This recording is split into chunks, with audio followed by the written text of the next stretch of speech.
আমাদের পঞ্চম বিবাহ বার্ষিকী রাতে আমার স্বামী মৃত। স্ত্রী সশরীরে আমাদের ঘরে এসে দাঁড়ালো। আমি জানতাম আমার স্বামী সাহেব আগে একবার বিয়ে করেছিল। গ্রামের সবাই তা জানতো।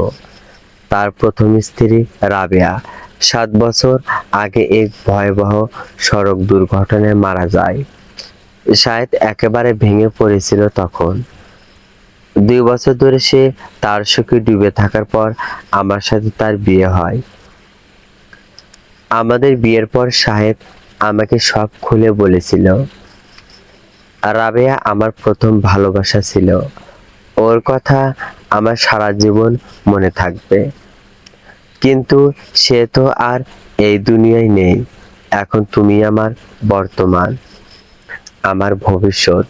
সবকিছু শুনে আমি মেনে নিয়েছিলাম। এমনকি প্রতি বছর আমি শাহেদের সাথে রাবেয়ার কবরে যেতাম। তার কবরের পাশে দাঁড়িয়ে তার রুহের মাগফিরাতের জন্য দোয়া করতাম। আমি ভেবেছিলাম আমি একজন ভালো স্বামী পেয়েছি। ভেবেছিলাম আমার সংসার নিয়ে ভয় পাওয়ার মতো কিছু নেই। কিন্তু আমি ভুল ছিলাম। সেদিন ছিল আমাদের পঞ্চম বিবাহ বার্ষিকী। আমি খুব সুন্দর করে রাতের খাবারের আয়োজন করেছিলাম। মোমবাতি, ফুল আর শাহেদের পছন্দের ভুনা খিচুড়ি ও খাসির মাংস। আমি একটা চমৎকার নীল রঙের শাড়ি পরেছিলাম। আমি চেয়েছিলাম রাতটি একদম স্মরণীয় হোক। শাহেদ রাতে বাড়ি ফিরতে দেরি করলো। এশার নামাজের পর সে ঘরে ফিরল। খুব ক্লান্ত ও মনমরা দেখাচ্ছিল তাকে। তুমি কি ঠিক আছো? আমি তার কপালে হাত রেখে জিজ্ঞেস করলাম। সে জোর করে একটু হেসে বলল, আমি আমি ঠিক আছি নুসরাত। অফিসের কাজ নিয়ে একটু চিন্তিত। আমি তাকে খাবার বেড়ে দিলাম। আমরা একদম চুপচাপ খেলাম। আমি কথা বলার চেষ্টা করছিলাম, কিন্তু সে খুব দূরত্ব বজায় রাখছিল। তার মন যেন অন্য কোথাও পড়েছিল। ঠিক তখনই দরজায় কেউ কড়া নাড়ল। তখন অনেক রাত, প্রায় 10টা বেজে গেছে। এই সময়ে কে আসতে পারে? শাহেদ দরজা খুলতে গেল, আর দরজা খোলার সাথে সাথেই তার মুখের রং একেবারে উবে গেল। তার হাত পা কাঁপতে লাগলো। হাতের পানি গ্লাসটি মেঝেতে পড়ে ভেঙে খান খান হয়ে গেল। রাবেয়া সে ফিসফিস করে উঠল। আমি স্তব্ধ হয়ে গেলাম।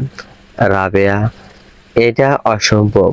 রাবেয়া তো মারা গেছে।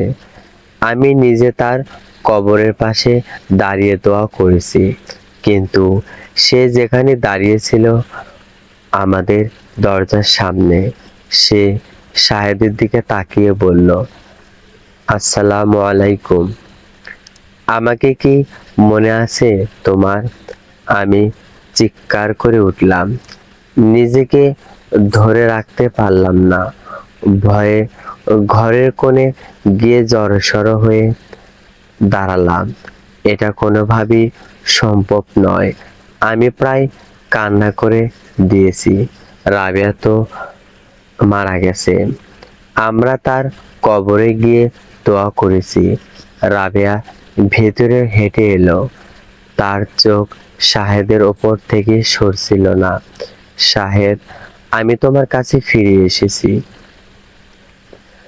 তোমাকে আবার দেখার জন্য আমি 7 বছর ধরে অপেক্ষা করেছি। রাবেয়া, কিভাবে? তুমি কিভাবে বেঁচে আছো? আমি তো নিজ হাতে তোমাকে দাফন করেছি। আমি নিজে দেখেছি তোমার কফিন মাটিতে নামিয়ে দেওয়া হয়েছে। রাবেয়া মৃদু হাসলো। শায়দ মিথ্যা কথা বলে না। তুমি কিন্তু আমাকে দাফন করনি। আমি ভয়ে কাঁপছিলাম। আমি প্রশ্ন করলাম, তাহলে আপনি আপনি এতদিন কোথায় ছিলেন? রাবেয়া ডাইনিং টেবিলের দিকে হেঁটে গেল। এক গ্লাস পানি খেয়ে নিয়ে সে বলতে শুরু করলো, 7 বছর আগে আমি সেই গাড়ির দুর্ঘটনায় পড়েছিলাম, কিন্তু আমি মারা যাইনি। আমি গুরুতর আহত হয়েছিলাম এবং 3 মাস কোমায় ছিলাম। যখন আমার জ্ঞান ফিরল, আমার কোনো স্মৃতি ছিল না। আমি কে, আমার নাম কি, কিংবা আমার যে একজন স্বামী আছে তার কিছুই আমি জানতাম না। শাহেদ জিজ্ঞেস করলো, কেন কেন তাহলে স্মৃতি ফিরে আসার পর আমাদের কাছে আসনি? কারণ তখন আমার স্মৃতিশক্তি ফিরে এলো, তখন আমি এক ভয়াবহ সত্য জানতে পারলাম। রাবেয়া ঠান্ডা গলায় বলল, আমি জানতে পারলাম যে দুর্ঘটনাটি কোনো সাধারণ দুর্ঘটনা ছিল না। কেউ একজন আমাকে মেরে ফেলতে চেয়েছিল। আমার নিজের ঘরেই কেউ একজন আমাকে পথ থেকে সরিয়ে দিতে চেয়েছিল। যদি গল্পটি ভালো লাগে অবশ্যই কমেন্টে জানিয়ে দেবেন। আপনাদের কমেন্টে পেয়ে গেলে পরবর্তী পার্ট দ্রুত আপলোড করার চেষ্টা করব। আর হ্যাঁ, কমেন্টে জানিয়ে দেবেন। আপনাদের কমেন্টে পেয়ে গেলে বড় করে দেওয়ার চেষ্টা করব গল্পটা।